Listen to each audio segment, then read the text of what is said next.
And when the president was just thumping that he cannot discuss with the opposition, remember he was the first person to blow the whistle when he said that he wants to meet Raila Odinga. He was the first person.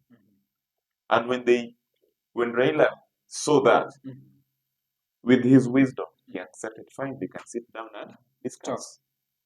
So when they sat down, there were some key issues that were put on the table. Number one was cost of living. Yes. Number two was IEBC. Yeah.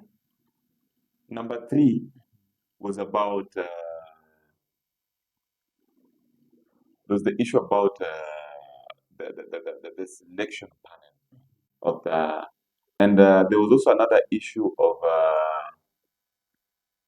I'm forgetting the fourth one, but the three were priorities. Yeah, the main priorities were three.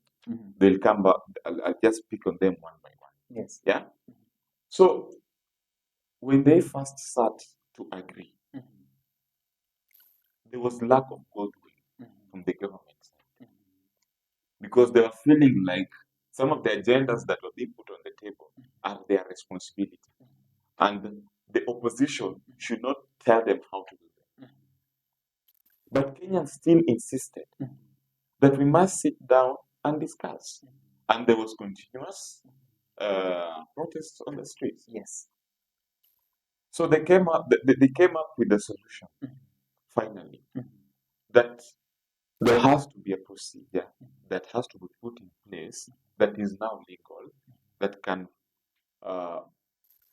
make the two parties sit on the table and talk, and make a clear roadmap on how there can be an agreement constitutionally, not a gentleman's agreement unlike before, where we saw Raila and Ruto agreeing.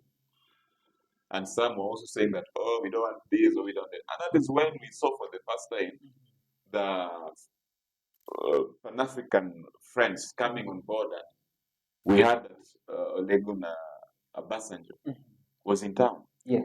And the two gentlemen were called. Yeah. And from there is now when we have that there was some argument that the government can now settle on and opposition can settle on. So the Nadco committee was formed by the government coming up with their team and Baba coming up with his team. And remember, before they sat down, this had to pass through parliament, which is now constitution. So when they sat down, the opposition came up with their agenda. The government also came up with their agenda. This is where the government now decided that now they want a prime minister, they wanted the opposition leader, they wanted issues to do with gender, they wanted issues to do with CDF, yes, and the rest. Yeah. And then Bob also came back with the issues about IEDC. He came with the issue about cost of living. He came with the issue about party hopping. Yeah. He came up with the issue about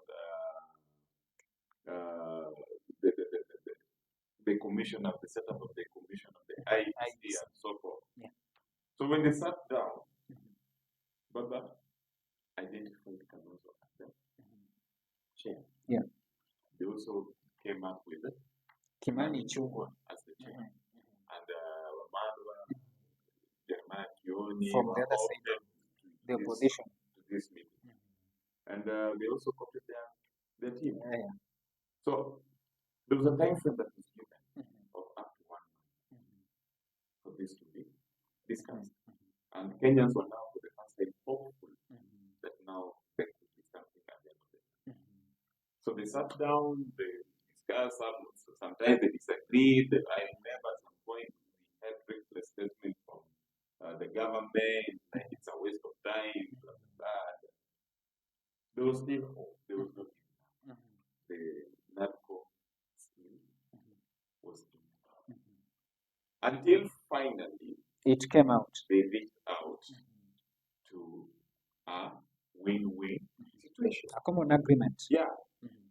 And my friend, I tell you that when two people sit down to settle the issue out of periphery, there are some things that you have to sacrifice in order to move on.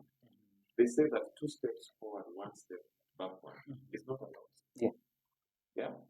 So when they sat down, the opposition had to bend on some issues.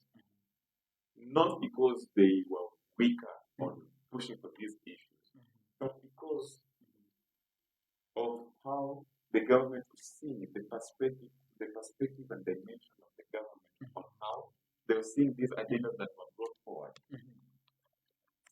So one of the issues that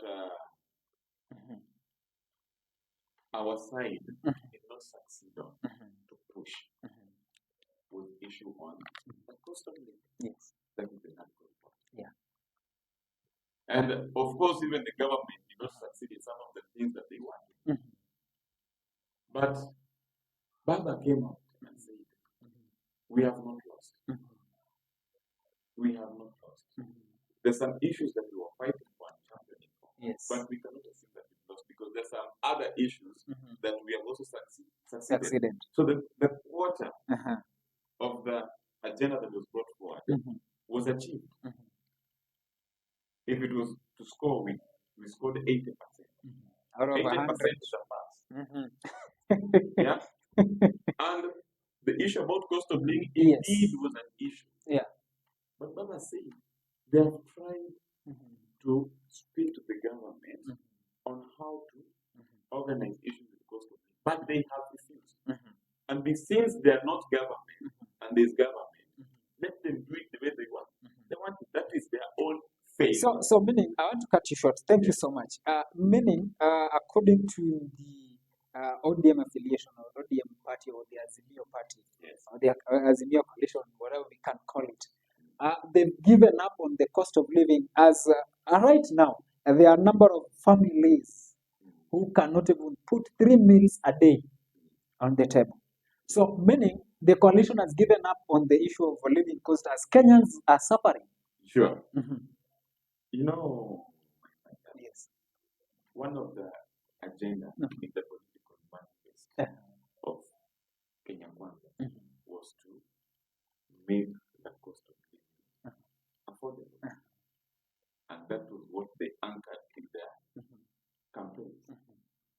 And irrespective of that, we were also having some solutions for working out the cost of living as new.